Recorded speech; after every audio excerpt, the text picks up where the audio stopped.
আকৌ সমুখবৰত কংগ্ৰেছ ৰাইজৰ দল সাপৰ দৰে খুটিছে যোৰহাটৰ সাংসদ গৌৰৱ গগৈয়ে গৌৰৱৰ বাধাৰ বাবে দহল শিৱসাগৰত মিত্ৰতা ভূপেন বৰাৰ নিৰ্দেশৰ পাছতো শিৱসাগৰত হ'বলৈ নিদিলে মিত্ৰতা দেৱব্ৰত শইকীয়াৰ ভূমিকাক লৈ সন্দেহৰ আঙুলি নাজিৰাতো প্ৰাৰ্থী দিব ৰাইজৰ দলে শিৱসাগৰৰ বিধায়ক অখিল গগৈৰ অকপট ঘোষণা পঞ্চায়ত নিৰ্বাচনক কেন্দ্ৰ কৰি আকৌ সমুখবৰত নামি পৰিছে কংগ্ৰেছ আৰু ৰাইজৰ দল এইবাৰ যোৰহাটৰ সাংসদ গৌৰৱ গগৈ পোনপটীয়া আক্ৰমণৰ লক্ষ্য কৰি লৈছে ৰাইজৰ দলৰ সভাপতি তথা শিৱসাগৰৰ বিধায়ক অখিল গগৈৰ স্পষ্ট অভিযোগ সাপৰ দৰে খুটিছে গৌৰৱ গগৈয়ে আৰু বিশেষভাৱে গৌৰৱ গগৈ ডাঙৰীয়াই যে এনেকুৱা ধৰণৰ এটা খুট মাৰিব পাৰিব সাপে খুট দিয়াৰ নিচিনাকে এটা ভাবিবই নোৱাৰি ভূপেন বৰাক দুৰ্বল কৰিবৰ বাবে মিত্ৰতা নিবিচাৰে গৌৰৱ গগৈয়ে এক নম্বৰ কাৰণটো হ'ল যে গৌৰৱ গগৈ হ'বলৈ দিয়া নাই যদি শিৱসাগৰত আমাৰ মাজত বুজাবুজি হৈ যায় তেতিয়াহ'লে ভূপেন বৰা ডাঙৰীয়াৰ পজিটিভ হ'ব এডভান্টেজিয়াছ পজিশ্যনলৈ যাব ভূপেন বৰা ডাঙৰীয়াৰ লগত মোৰ সম্পৰ্কটো বৃদ্ধি হ'ব ভাল হ'ব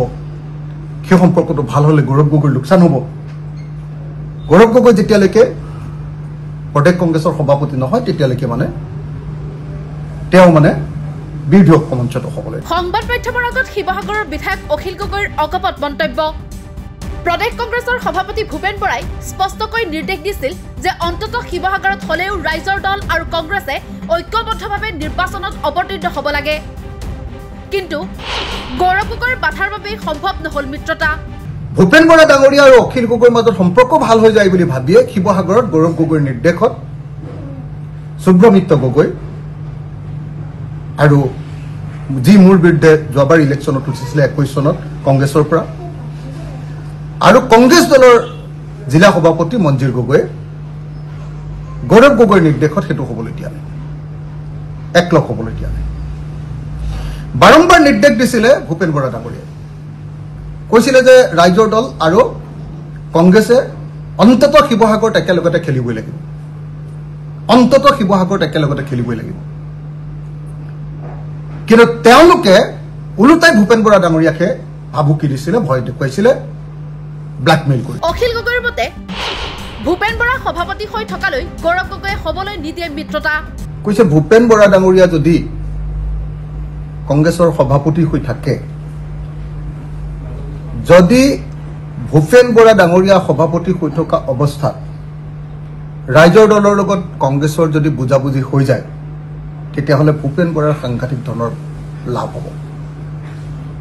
সেইকাৰণে গৌৰৱ গগৈ ডাঙৰীয়াই কোনোপধ্যে কংগ্ৰেছ দলক ঐক্যবদ্ধ হ'বৰ কাৰণে বিৰোধীসকলৰ লগত ঐক্যবদ্ধ হ'বৰ কাৰণে অনুমতি দিয়া নাই কৈছে যে যিদিনাই গৌৰৱ গগৈ কংগ্ৰেছৰ সভাপতি হ'ব ৰাজ্যিক কংগ্ৰেছৰ সভাপতি হ'ব সেইদিনাই গৌৰৱ গগৈয়ে আমাৰ লগত বিৰোধী ঐক্য মঞ্চ কৰিব কিন্তু ভূপেন বৰা ডাঙৰীয়াৰ নেতৃত্বত হ'বলৈ নিদিয়ে কেৱল যোৰহাটৰ সাংসদ গৌৰৱ গগৈ নহয় নাজিৰাৰ বিধায়ক তথা বিৰোধী দলপতি দেৱব্ৰত শইকীয়াৰ ওপৰতো বিশেষজ্ঞাৰ প্ৰকাশ কৰিলে শিৱসাগৰৰ বিধায়কগৰাকীয়ে সেইবাবে এইবাৰ নাজিৰা সমষ্টিটো ৰাইজৰ দলে শক্তিশালী প্ৰাৰ্থী প্ৰক্ষেপ কৰিব বুলি নিৰ্বাচনৰ এবছৰ পূৰ্বে ঘোষণা কৰি দিলে অখিল গগৈয়ে আমি আপোনাৰ আহোম কেণ্ডিডেট নাজিৰাৰ কাৰণে আহোম কেণ্ডিডেট ইতিমধ্যে ঠিক কৰি পেলাইছো আমি আসলতে তেওঁ leader of the opposition Congress দলৰ প্ৰধান এজন নেতা গতিকে আমি তাত সাংগঠনিক কাম কাজ নকৰিছিলোঁ ৰাজনৈতিক কাম কাজ কৰা নাছিলোঁ ইচ্ছা কৰি তেওঁক জিকাম বুলি ভাবি যে তেওঁক আমি ডিষ্টাৰ্ব নকৰোঁ তেওঁ একদম শান্তিপূৰ্ণ বা শান্তিৰে সৈতে তেওঁ বিজেপিৰ বিৰোধিতা কৰিবলৈ সুযোগ প্ৰদান কৰিব খুজিছিলোঁ কিন্তু যেতিয়া তেওঁ নিজে বিজেপিৰ বিৰোধিতা নকৰে বিৰোধিতা কৰে ৰাইজৰ দলৰ বিজেপি তেওঁলোকৰ বন্ধু আৰু ৰাইজৰ দল তেওঁলোকৰ শত্ৰু গতিকে এইবাৰ ৰাইজৰ দলে নাজিৰাত ডেফিনেটলি একদম নিশ্চিন্ত হৈ থাকক যে এইবাৰ ৰাইজৰ দলে নাজিৰাত আমি কেণ্ডিডেট দিম সেয়া আহোম কেণ্ডিডেট বা চাহ জনগোষ্ঠীৰ কেণ্ডিডেট হ'ব আৰু নিশ্চিতভাৱে এইবাৰ আমি ভালকে নাজিৰাত এবাৰ যুঁজখনত নামিম আৰু যিকোনো পৰিস্থিতিৰ কাৰণে আমি সাজু হ'ম শিৱসাগৰত ৰাইজৰ দলক হৰুৱাবলৈ বিজেপি আৰু কংগ্ৰেছে মিতিৰালি কৰা বুলিও অখিল গগৈয়ে আন এক গুৰুতৰ অভিযোগ উত্থাপন কৰে যে দাদা ব্ৰিগেডৰ সদস্য সুব্ৰমিত্ৰ গগৈ যেনেকৈ দাদা ব্ৰিগেডৰ প্ৰিয় একেটা সময়তে আকৌ বিজেপিৰ বিৰোধিতা কৰা বুলি কোৱা গৌৰৱ গগৈৰো আটাইতকৈ আপোন মানুহজন শিৱসাগৰত আকৌ সুব্ৰমণ্য গগৈ এই ৰহস্যটো মই এতিয়ালৈকে উদ্ধাৰ কৰিব পৰা কেনেকৈ এইটো সম্ভৱ হৈছে কেনেকৈ সম্ভৱ হৈছে যে একেজন মানুহে কেনেকৈ বিজেপিৰ বিৰোধিতা কৰা গৌৰৱ গগৈৰো বন্ধু গৌৰৱ গগৈৰো সতীৰ্থ আৰু একেটা সময়তে তেওঁলোক আকৌ হিমন্ত বিশ্ব শৰ্মা পীযুষ হাজৰিকাৰো সতীৰ্থ হ'ব পাৰিছে এইটো মোৰ কাৰণে ৰহস্যজনক কথা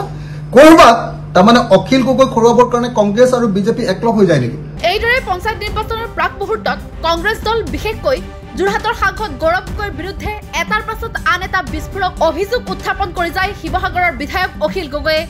সন্দেহ নাই যে দুয়োটা বিৰোধী দলৰ মাজৰ সম্পৰ্ক হৈ পৰিছে অত্যন্ত তিক্ততাপূৰ্ণ ডক্টৰ হীৰেণ গোহাঁইৰ বাসগৃহত বিৰোধী নেতৃত্ব একত্ৰিত হোৱাৰ দুদিন পাছতেই অখিল গগৈয়ে উত্থাপন কৰা এই অভিযোগে প্ৰায় স্পষ্ট কৰি তুলিলে যে অসমত কংগ্ৰেছৰ মাজৰ অৰিয়াঅৰিৰ বাবেই সম্ভৱ নহ'ব বিৰোধী মিত্ৰতা এনে পৰিস্থিতিত পৰিৱৰ্তন বিচৰা সাধাৰণ ভোটাৰ নিশ্চিতভাৱেই বিভ্ৰান্ত হৈ পৰাটো স্বাভাৱিক news desk report the cross current Hone your skills by joining Scholars Institute of Technology and Management and Scholars Institute of Science and Commerce. In a lush green campus close to nature, we provide high-quality education with the aid of modern tools and techniques, up-to-date study materials, expert faculty, and fitness facilities. With a vision to transform every student into a good citizen of our nation, we ensure your bright career here. Come to SITM, Garokhuli Gorsuk, Guwahati 35.